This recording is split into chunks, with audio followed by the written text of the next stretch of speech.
Today we're with Mark Hamstra. He's a certified PGA pro at Kelly Green's Golf and Country Club, and he's going to talk to us about sand. I call them sand traps, you call them bunkers. Yes, bunkers. What is the correct term? Bunkers in the rule book. All right. Yeah, you can't find sand trap in the rule book. Okay. So that's correct. It's like a man-built hazard to Yes, make yes. play more fun. Yes, Yeah, well, this is one of the ones that gives us trouble. it does. But first tell us a little bit about Mark. Where did you grow up? I grew up here. Our family moved here in '71 from Chicago. So all my upbringing's pretty much been in this area, Cape Coral, Fort Myers.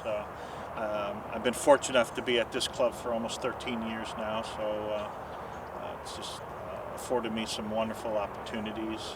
Membership's wonderful, and just love teaching.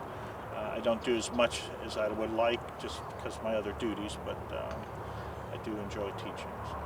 Now you're a certified PGA pro. What does the designation certified? It's just a couple of steps above a normal PGA member. We do some extra schooling. We're tested, knowledge base, and I took the route golf operations. That's my certification, and that just covers obviously a club like this, all aspects of what we deal with on a day-to-day basis. All right. So 13 years.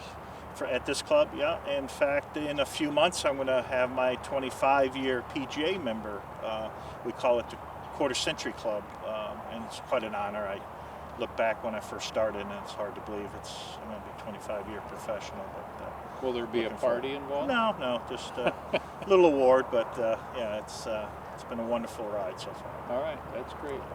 Well, you're going to give us some pointers on how to get out of the sand, because you know, I don't mind being in any hazard, but anytime my ball goes in the sand, it's like, oh no, woe is me, because I know already I'm going to be struggling to get out. Yeah.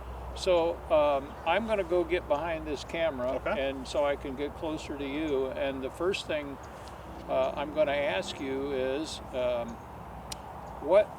what is the first thing that's in your mind as you are walking into the sand to your ball? Okay. Well, I think what players forget, this is the only shot in golf you do not make ball contact. So that's number one. The sand moves the ball out of the bunker. So what we want to try to do with our technique is to ensure that we have that.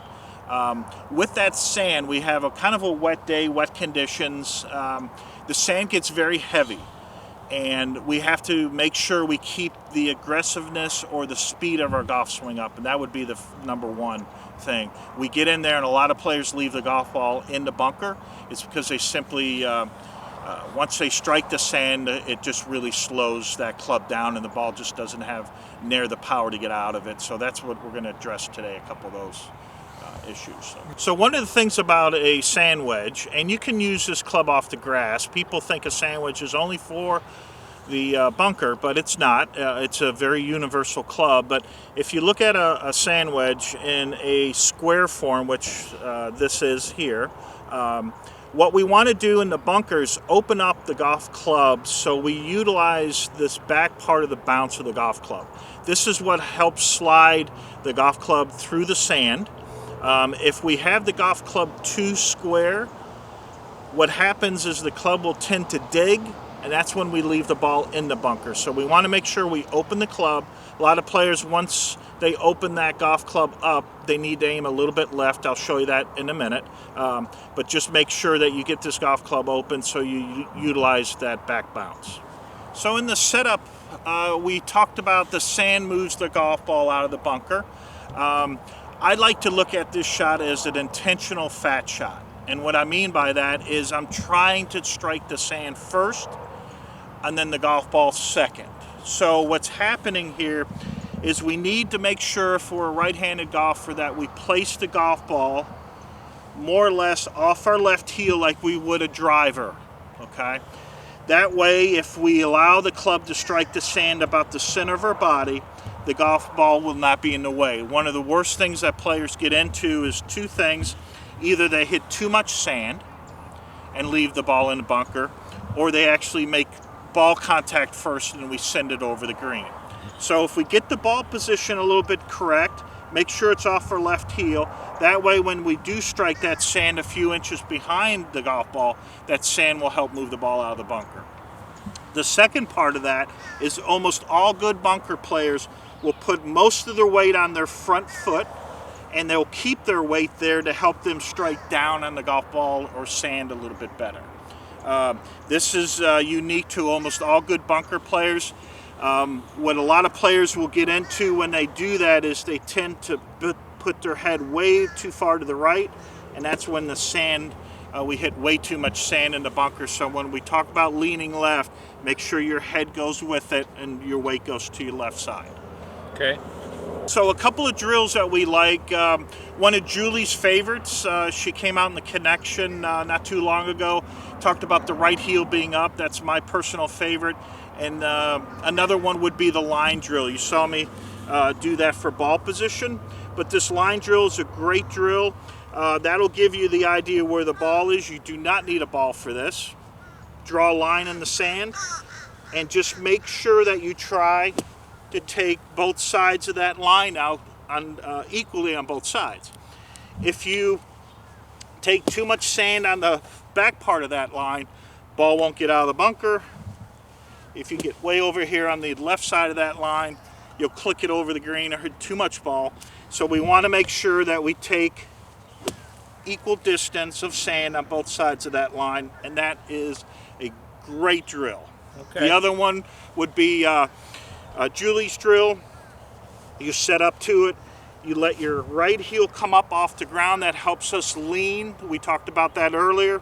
And you keep that right heel up off the ground through your little practice shots, and that just helps you strike down on that sand a little bit better, helping you get that ball out of the bunker. So now that we've practiced technically, we've got into a good position. We know how to use the golf club. We open it up a little bit. We've done our drills. Now it's time to hit a golf shot. So we want to put all these things together, ball a little forward. We're going to lean left. We're going to try to take a little bit of sand before and after the golf ball. Golf ball pops out and lands on the green. Almost in the hole, by the way. So one of the things that I think is important out of a bunker is if we hit a shot and we don't get the sand to come out of the bunker, the ball's not going to get out of the bunker. If we make sure we get the sand to get out of the bunker, that'll help you get the golf ball out of the bunker. Then that'll show you how much speed it takes for you to get that golf ball out of there. So that would be kind of the last little tip for you. Get that sand out of the bunker, get in here with some attitude, and start hitting some good shots. The problem is, and I think this is for our membership here in any club, you're not in the sand a lot. There's not a lot of priority. We have a beautiful short game facility back here. We want you to practice before you tee off. Get here a little early, come down, hit some bunker shots every once in a while, just to keep this technique up, because it is a little bit different than it is off grass, and we just don't practice it enough. So get out there and work on it a little bit, and you should see some dramatic changes in your golf game. Now, you've given us several tips. Of all of these, what would you say is the one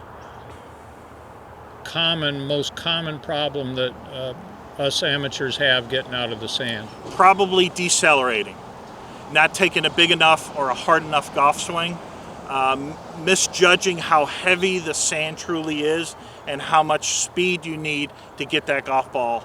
If I can give you a percentage, I would call a bunker shot probably 20 to 30% harder from the sand than it would be off the grass. Mm-hmm. And if you can kind of remember that, that'll help you get the golf ball at least to the hole.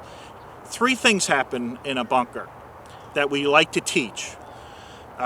Depending on your level of player, you want to learn to get the ball out of the bunker. Once you learn to do that, you want to learn to get it on the green. Once you're good at that, you want to learn to get it close.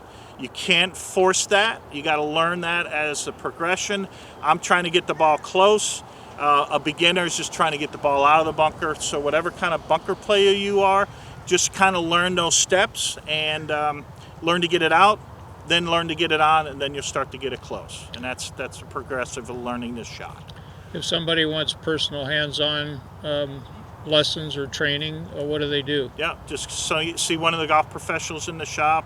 Everybody's very knowledgeable. I do a lot of bunker lessons to the members. I love it in here. I think it's a shot that does require some work. In our clinics, we have probably one of our bigger clinics. Is only seems to be the bunker shot, just because people have a tough time with it. And again, we see that they don't practice. If you scan this bunker, there's not a footprint in this bunker other than mine this morning. So. Mark, thank you so much. This has been fun. Good. Thank you, and we'll see you in the bunker.